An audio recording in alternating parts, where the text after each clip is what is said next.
Olá, queridas irmãs, queridos irmãos, começamos mais um programa O Espírito da Letra, analisando a obra de André Luiz, no caso, o nosso querido livríssimo Entre a Terra e o Céu. Essa obra maravilhosa que nós estamos levando até o final, juntamente com as outras 6 obras que nós já... Aí você vê a capa desse livro maravilhoso e também a lembrança que esta sequência tem um subtítulo de A Vida no Mundo Espiritual. André Luiz está explicando como é a vida no mundo espiritual desde o nosso lar. Completaremos este 7º livro em mais alguns programas.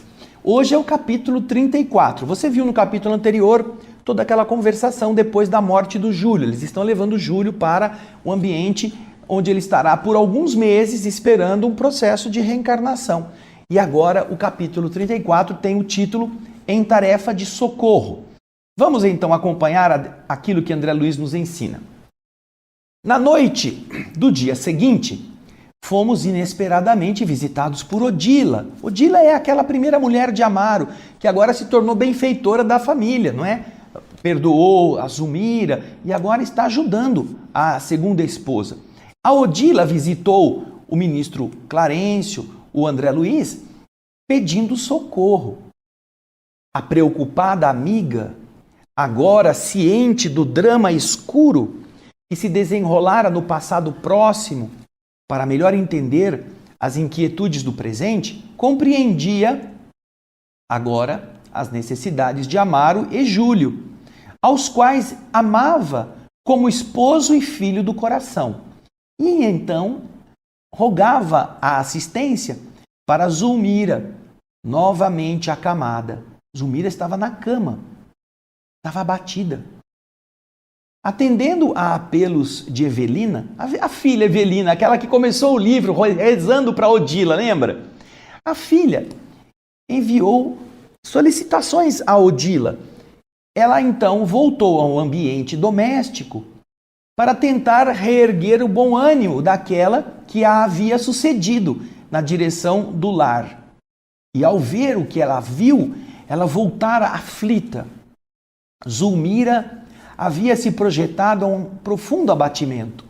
Recusava remédio e comida. Enfraquecia assustadoramente. Sabia agora que a permanência dela no mundo e na carne era muito importante, era excepcionalmente importante para aquele grupo familiar. E uma vez que Odila está atenta a isto, ela continuava a pedir ajuda. Essa informação rápida da mensageira impressionava e, ao mesmo tempo, comovia pelo tom de amorosa aflição em que ela era vazada, em que ela era manifestada. Não demoramos na resposta. Era mais de meia-noite na cidade quando atravessamos a porta acolhedora da casa do ferroviário, o Amaro, que desde muito para nós se constituía em valioso ponto de ação. A dona da casa, de pensamento fixo nas últimas cenas da morte do seu filhinho, jazia, permanecia, se entregava ao leito em uma prostração deplorável, um abatimento profundo. Veja só, é de se esperar mesmo, não é? Já perder um filho é uma dor das piores que existe, se não é a pior. Ainda mais, perder o filho depois de ela se culpar de ter matado o filho da outra. É a culpa. Lembram? Nós vimos isso no programa anterior. A brecha da culpa. Aquilo que Mário Silva tinha pensado desejando matar o menino. Lembra? Então, vamos continuar aqui com André Luiz. Zulmira havia emagrecido de modo alarmante. Fundas olheiras roxas contrastavam com a acentuada palidez de seu rosto desfigurado. Havia recaído na introversão em que nós a havíamos conhecido. Relembrava o afogamento do seu pequeno enteado, o primeiro Júlio, filho de Amaro e de Odila. Ela lembrava que ela ficou de tomar conta. E, continua André, longe de saber que havia já tido esse mesmo Júlio nos braços como filho abençoado de sua ternura, ela se sentia na condição de ré infortunada no banco da justiça. E ela então pensava agoniada: certamente eu estou sofrendo a punição de Deus. Aquela morte do pequeno, do meu filho, quando tudo fazia acreditar que ele cresceria para a nossa felicidade do lar, correspondeu à expectativa. Era dolorosa pena imposta ao seu maternal coração. Ela pensava, foi a punição. Dizia ela, não é? Eu deveria ter sido denunciada perante os juízes da sabedoria celeste. No mundo, diz André, não é? Ninguém conhecia o remorso que ela sentia como guardiã invigilante e cruel que ela fora. Ninguém sabia, mas ela havia sido, sem dúvida, identificada pelos tribunais de 1000 olhos do direito incorruptível. Não amparara convenientemente o filho de Odila, relegando-o a intencional abandono. Agora, perdia inexplicavelmente o próprio filhinho, aquele que lhe definia a esperança no grande futuro. Tudo isso ela estava pensando, André Luiz está contando o que ela estava pensando. E ele continua a contar. Valeria, por acaso, levantar-se e disputar aquilo que para ela representava a dor de viver? Ela se reconhecia esmagada. O complexo de culpa retomara-lhe o cérebro e também adoecera-lhe o coração. Reparamos que diversos medicamentos estavam ali à cabeceira, mas nosso instrutor os examinou, auscultou a doente e informou: André, o remédio de Zulmira é daqueles que a farmácia não possui. Ele vai vir dela mesma. Precisamos refazer-lhe a esperança. Precisamos refazer-lhe o gosto de viver. O seu pensamento, a sua mente se descontrolou novamente. Ela se desinteressou da luta e a abstenção de alimentos lhe acarreta a inanição progressiva. Ela vai ficando débil, cada vez mais fraca. E então Hilário, que estava ouvindo isso, pergunta: mas e se ela reencontrasse com o filhinho que morreu, não seria o melhor processo de restaurar o seu bom ânimo? E o ministro concordou dizendo: olha, Hilário, é isso que esperamos. Porém, Júlio, o filhinho, na fase em que ele está atravessando, ele precisa pelo menos de 1 semana de absoluto repouso. E até lá, é indispensável fornecer forças a Zulmira, dar a ela essa condição de ela se erguer. Em uma semana ela pifa, ela morre. Em seguida, Clarencio entrou em ação, aplicando a ela recursos magnéticos com o nosso humilde concurso, com a nossa ajuda, diz André. A tensão nervosa de Zulmira, diz André, agora, porém, atingira o auge, o apogeu. E nós, quando muito, conseguimos sossegá-la de alguma sorte, sem fazer com que ela conseguisse dormir, como seria de desejar. Odila, fortalecida, tomava aos seus cuidados, quando fomos defrontados por um imprevisto fenômeno. Vocês estão vendo, né? Eles estão em espírito ali na casa onde está Zulmira na cama. Zulmira está no corpo, está encarnada. E que fenômeno estranho foi esse que eles viram? Olha só. Mário Silva, desligado do corpo denso, com a rapidez de um relâmpago, penetrou o quarto, de olhos arregalados, à maneira de um louco. Olhou a doente por alguns instantes e se afastou. Quando nós vimos isso, diz André, voltamos para o ministro com o olhar indagador e ele nos esclareceu sem demorar. Meninos, meus filhos, é sabido que o criminoso habitualmente volta ao local do crime. O remorso é uma força que nos algema à retaguarda. O remorso. E por que nos inclinássemos à procura do visitante inesperado, o instrutor aquietou-nos recomendando: não se preocupe em procurar por ele. Vamos aguardar que Mário vai voltar. Realmente, Mário Silva, depois de alguns minutos, regressou ao quarto onde estava Zulmira. Com a mesma expressão de dementado, olhou para a pobre doente e, dessa vez, rojou-se. Ali se projetou de joelhos, exclamando: Perdão! Perdão! Sou um assassino! Um assassino! Nós nos levantamos instintivamente com o propósito de socorrê-lo. Mas, ao sentir de longe a nossa influência magnética, como se fosse alcançado por um raio, o enfermeiro de novo disparou para fora. Ah, pobre amigo, disse o ministro angustiado, triste. Sofre muito. Vamos ajudá-lo a que se ele também se reerga.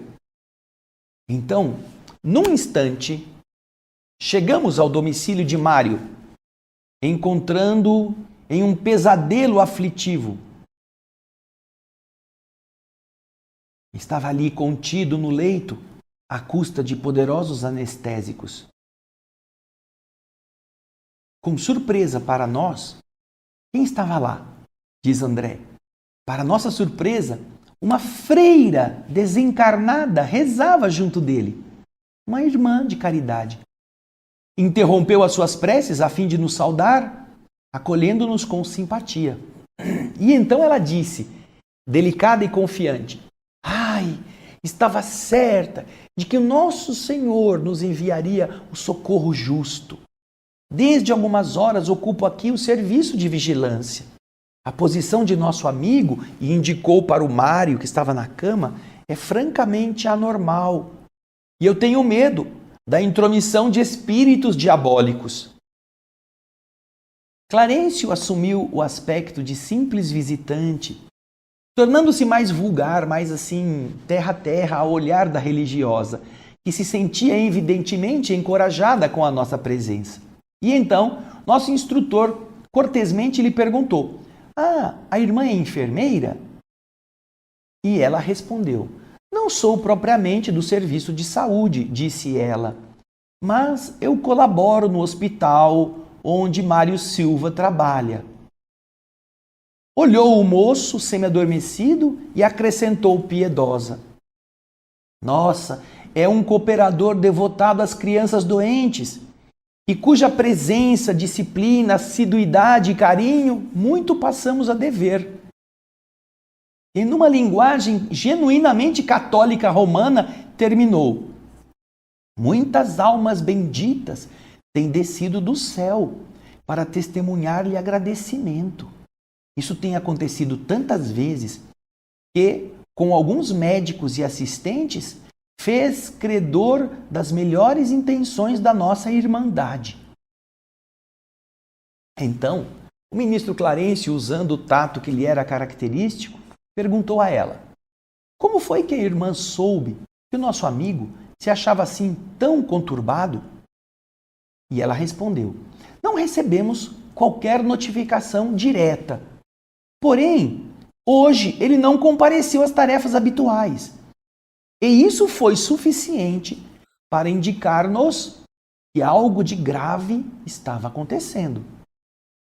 Nossa superiora designou-me para verificar o que havia. Desde então, estou presa, de vez que não supunha a existência de tantos espíritos das trevas na vizinhança. A palavra da freira, diz André, vinha carregada de tanta bondade espontânea e evidenciava uma fé pura tão encantadoramente ingênua que a curiosidade espicaçou, me mordeu, me instigou o íntimo. A tentação de pesquisar o fascinante problema daquele caridoso esforço assistencial me constrangia a interferir no assunto. Mas um olhar de Clarencio bastou para que Hilário e eu nos mantivéssemos em respeitoso silêncio.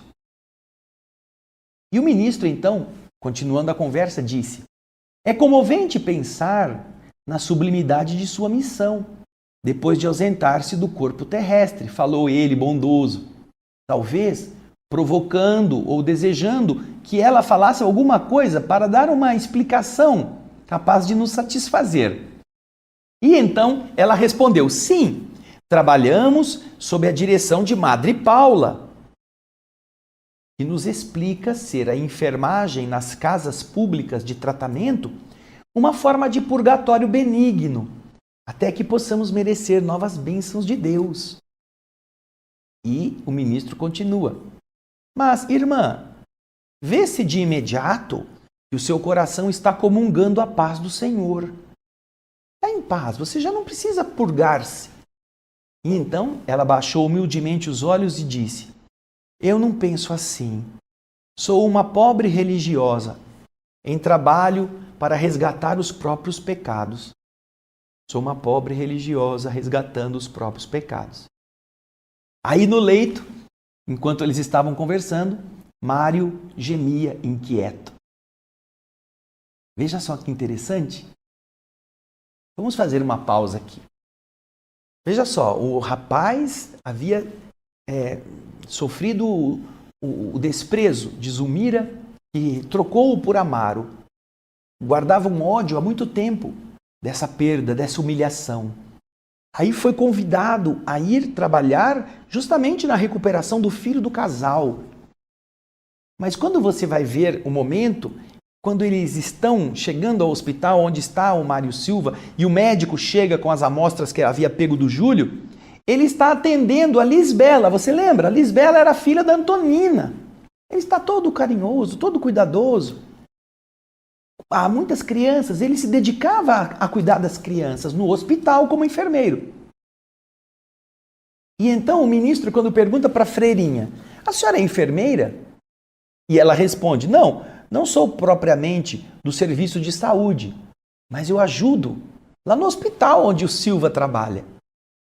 Daí ele olhou para o rapaz e disse: vejam só, o merecimento da bondade. Não importa que ele tenha desejado matar a Zulmira, o Amaro, que depois ele queria que o filhinho morresse só para se vingar da humilhação de ter sido trocado.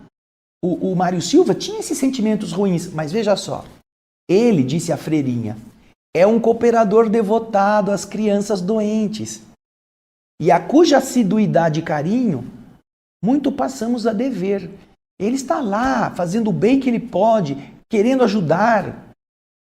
E ela ainda diz: olha, muitas almas do céu têm descido para testemunhar agradecimento a ele.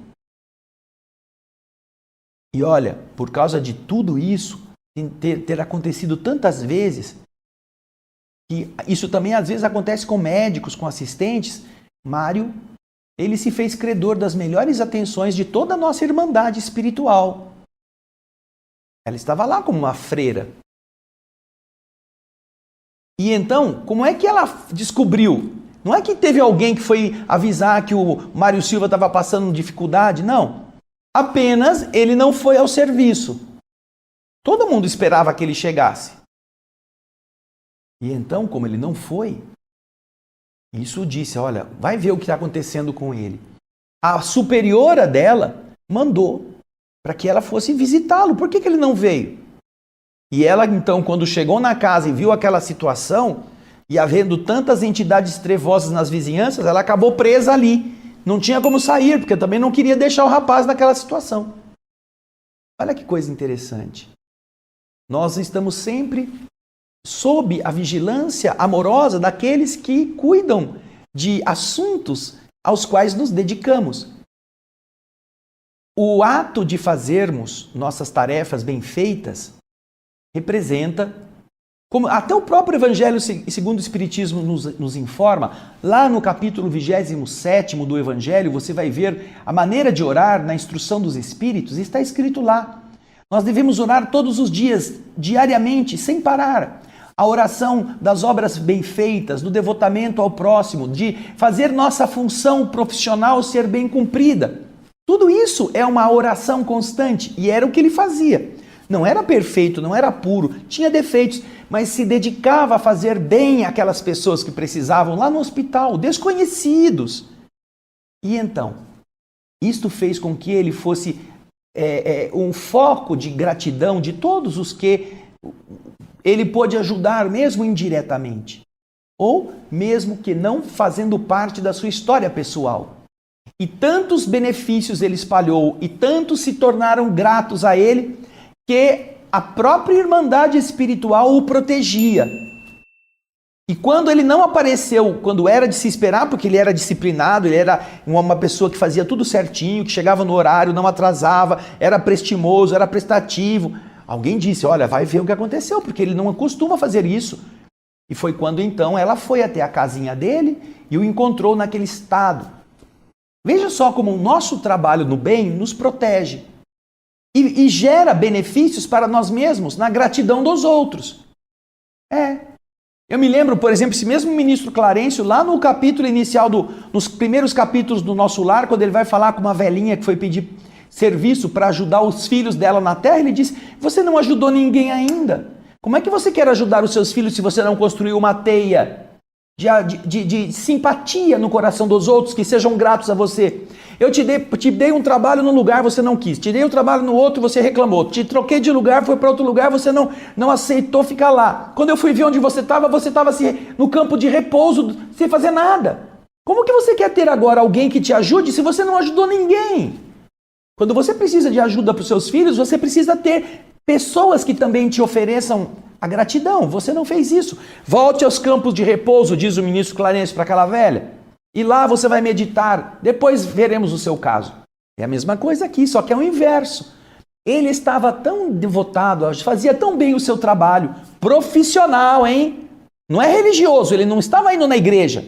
Estava indo no hospital. Que os espíritos que cuidam das pessoas, mesmo nas tarefas profissionais, sentiram sua falta e foram ajudá-lo nessas condições. Foi um benefício que ele se fez credor por aquilo de bom que ele já havia praticado. Não por ser uma boa pessoa sem erros. Ele era uma pessoa que tinha defeitos, que tinha erros, como todos nós temos. Mas o que ele estava fazendo o colocava como merecedor deste auxílio, desta proteção. Depois do intervalo, nós vamos continuar a estudar nesse capítulo 34 o como socorrer a Zulmira e também o Mário Silva. Eu aguardo você.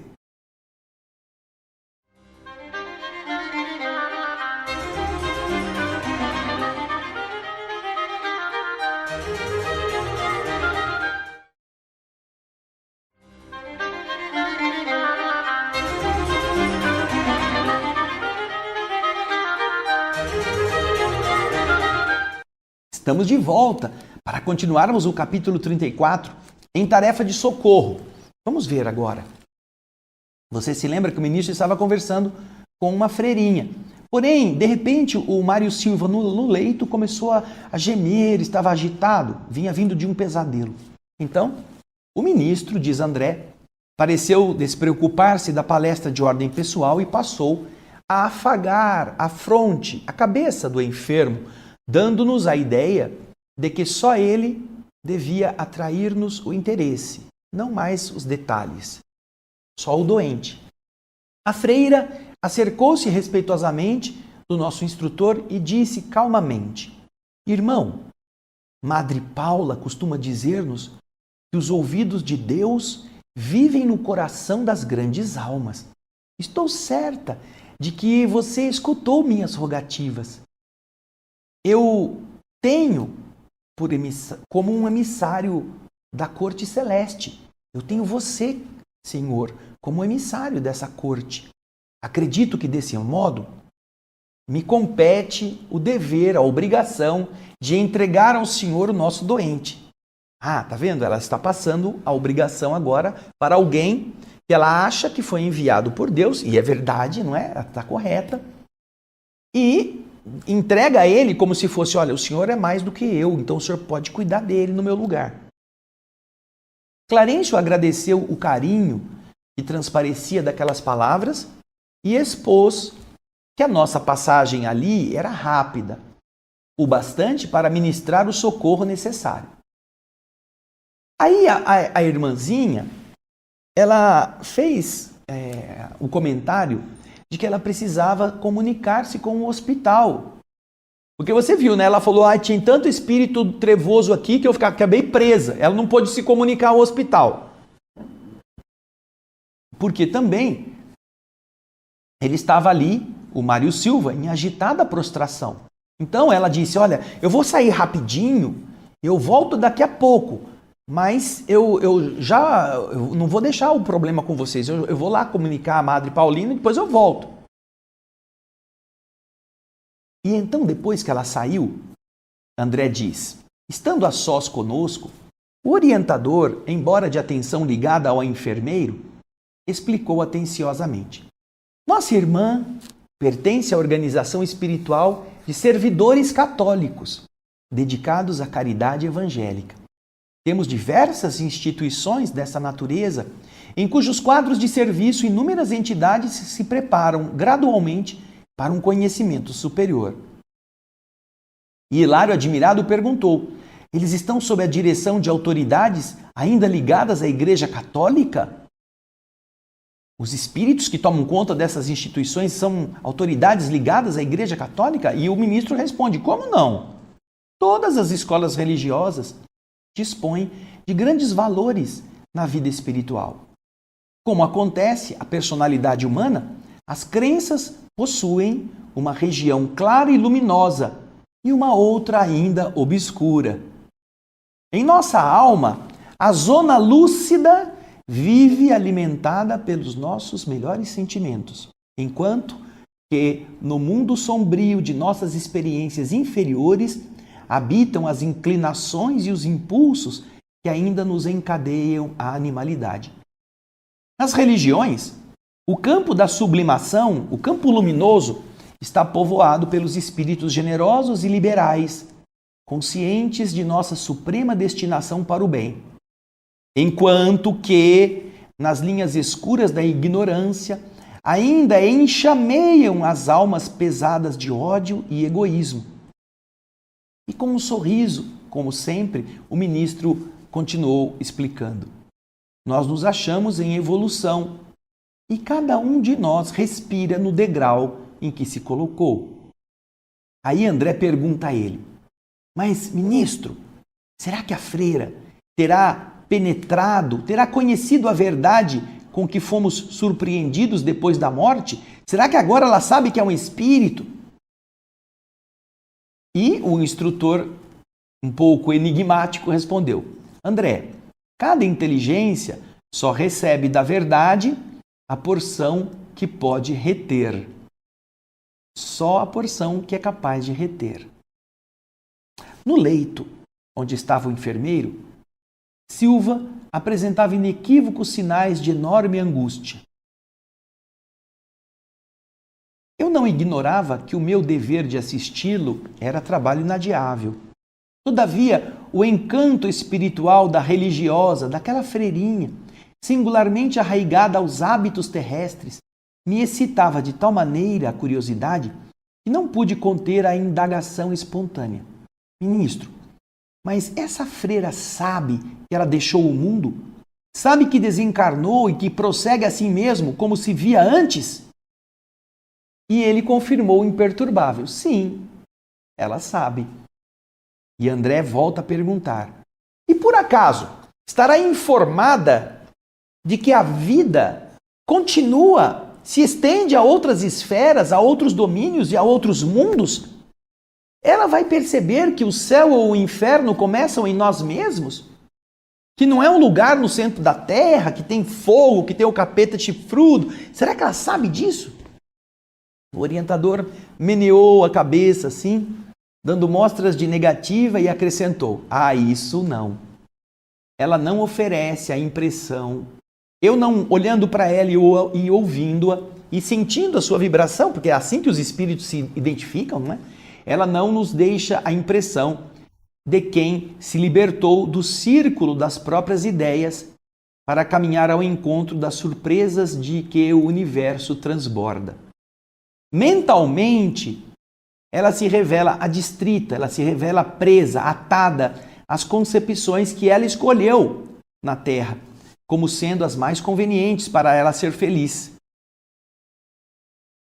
E aí, ele voltou a perguntar ao André, né? Mas ninguém a incomoda aqui por viver assim, distante do conhecimento real do caminho? O orientador então assumiu uma feição mais carinhosamente paternal para comigo e disse: antes de tudo, André, a nossa irmã deve merecer-nos a maior veneração pelo bem que pratica. E, quanto ao modo de interpretar a vida, não podemos esquecer que Deus é nosso Pai, com a mesma tolerância dentro da qual Ele tem esperado por nossa mais elevada compreensão, aguardará um melhor entendimento de nossa amiga. Cada espírito tem uma estrada diversa a percorrer, assim como cada mundo tem a rota que lhe é própria. E, me olhando com uma atenção particular, ele ainda disse: a maior lição aqui, André, é a da sementeira que produz, inevitavelmente. Essa é a lição, não é a freira. Mário Silva, na posição de enfermeiro, não obstante, apesar de a sua ruinosa impulsividade, como ele se caracteriza, tem sido prestimoso e humano, tornando-se credor do carinho dos outros. Segundo vemos, não é um homem devotado às tarefas religiosas, não. É irritável e agressivo. De ontem para hoje, chega a sentir-se criminoso. Entretanto, ele é um correto cumpridor dos deveres que abraçou na vida e sabe ser paciente e caridoso no desempenho das suas próprias obrigações. Fazendo assim, ele granjeou, ele conquistou a simpatia de muitos. E nós aqui o encontramos fraternalmente guardado por uma freira reconhecida a ele. E André diz: olha, esse ensinamento de verdade era muito comovedor. Eu me dispunha a prosseguir no comentário, contudo Mário Silva começou a gemer e o ministro, inclinando-se para o enfermeiro, ali ficou longo tempo a auscultá-lo, a analisá-lo. Em seguida, Clarencio reergueu-se e falou: ah, pobre amigo, permanece impressionado com a morte de Júlio, retendo para si a culpa que ele acha que é dele, o complexo de culpa. Tem o pensamento ligado ao pequenino morto, como se fosse uma imagem fixada na chapa fotográfica. Passou o dia acamado, sob extrema perturbação. Observo que ele não foi à casa de Antonina, conforme previa. Sentiu-se vencido, envergonhado. Entretanto, somente Antonina, nossa irmã, possui para ele o remédio indispensável. E aí, então, depois de uma pausa ligeira, perguntamos se não nos seria possível socorrê-lo de um modo mais positivo, através de passes, ao que Clarencio respondeu, seguro de si: o auxílio dessa natureza lhe ampara as forças, o passe, não é? Mas não resolve o problema. Silva deve ser atingido na mente, a fim de melhorar-se. Requisita ideias renovadoras. E no momento, Antonina é a única pessoa capaz de reerguê-lo com mais segurança. Aí André se lembra instintivamente do drama que havia se desenrolado no tempo da Guerra do Paraguai, parecendo-me ouvir de novo aquela narrativa do velho Leonardo Pires. Ao perceber meu pensamento, o ministro ponderou: tudo na vida, André, tem a sua razão de ser. Em outra época, Mário Silva, na personalidade de José Esteves, aliou-se a Antonina. Então, na experiência vivida como Lola e Bahuri, para se afogarem no prazer pecaminoso, com o esquecimento das melhores obrigações da vida. Atualmente, estarão reunidos na recuperação justa. Aqueles que se associam na leviandade à frente da lei acabam casados a enormes compromissos para o reajustamento necessário. Ninguém confunde os princípios que regem a existência, disse o ministro. Eu ia fazer mais outras perguntas, mas Clarencio colocando afetuosamente o indicador sobre meus lábios, recomendou: André, cesse a curiosidade. Quando passamos a explanar sobre a lei do universo, a nossa conversa adquire o sabor da eternidade. A gente nunca quer parar.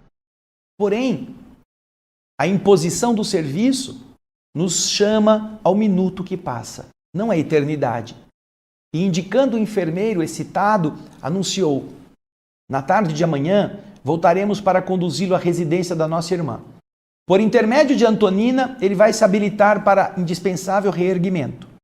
Por agora, não podemos fazer mais. Decorridos alguns instantes, a freirinha regressou à nossa presença, agora trazendo uma outra com ela, que nos cumprimentou com uma atenciosa reserva. Ambas haviam sido designadas para a tarefa de auxílio ao cooperador doente. A congregação religiosa delas ia se encarregar de todos os trabalhos de vigilância e de enfermagem espiritual, enquanto Silva assim estivesse necessitado.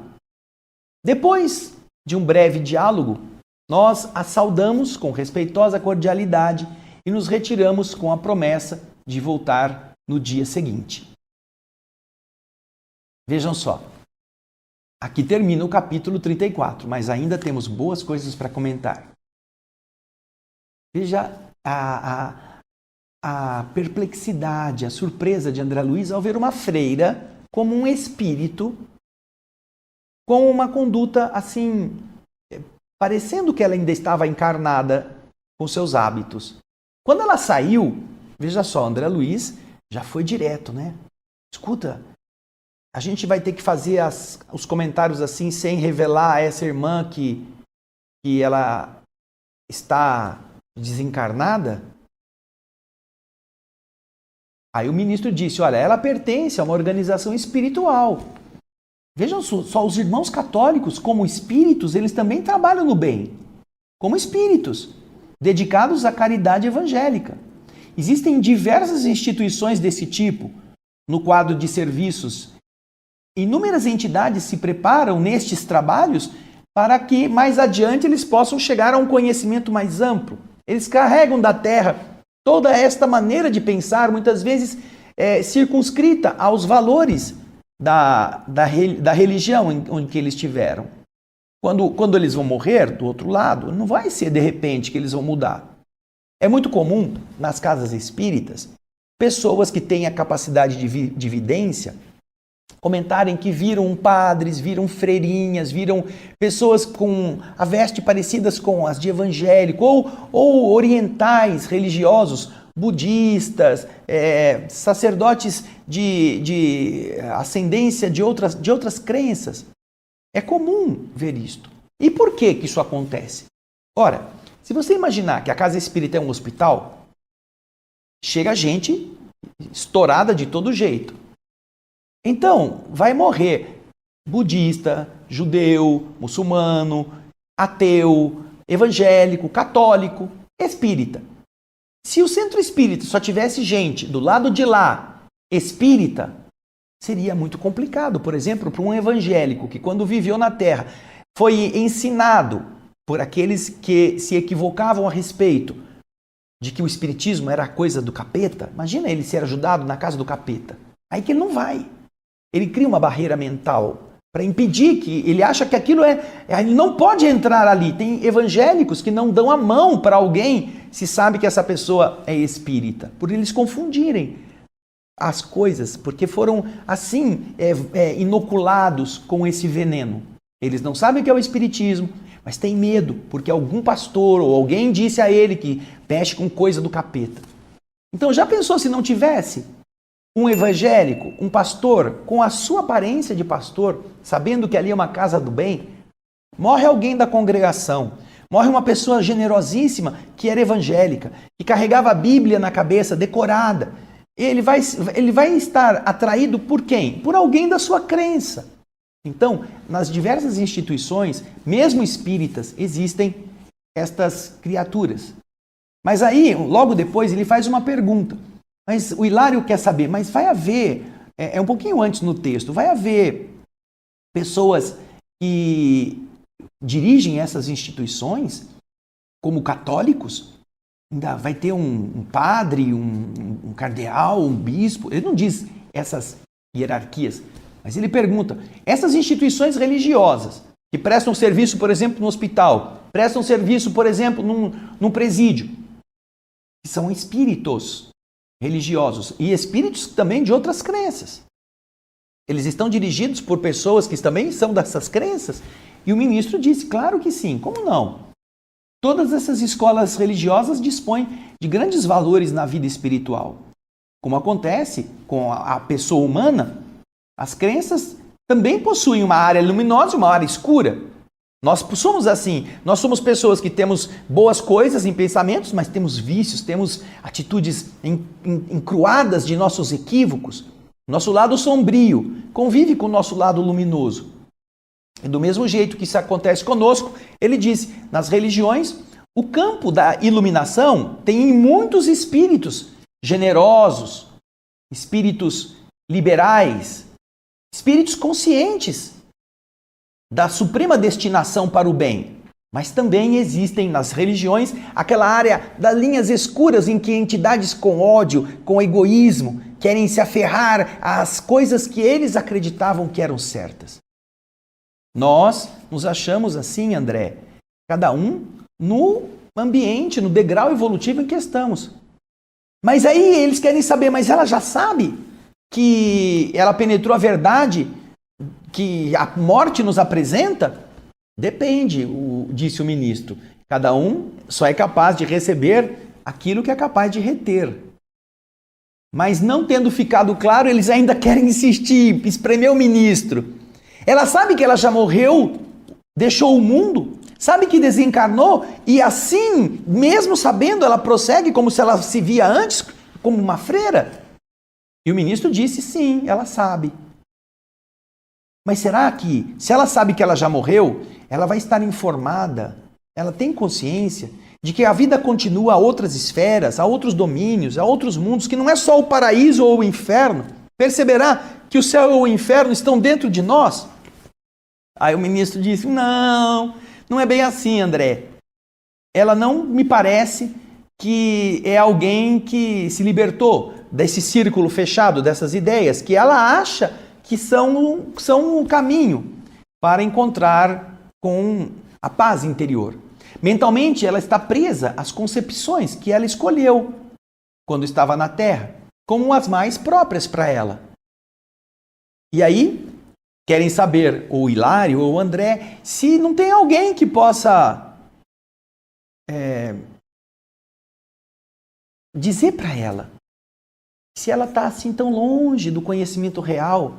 Não tem aí alguém que chega, escuta, irmã, vem cá um pouquinho, deixa eu explicar para você como é que são as coisas do lado de cá, para você entender.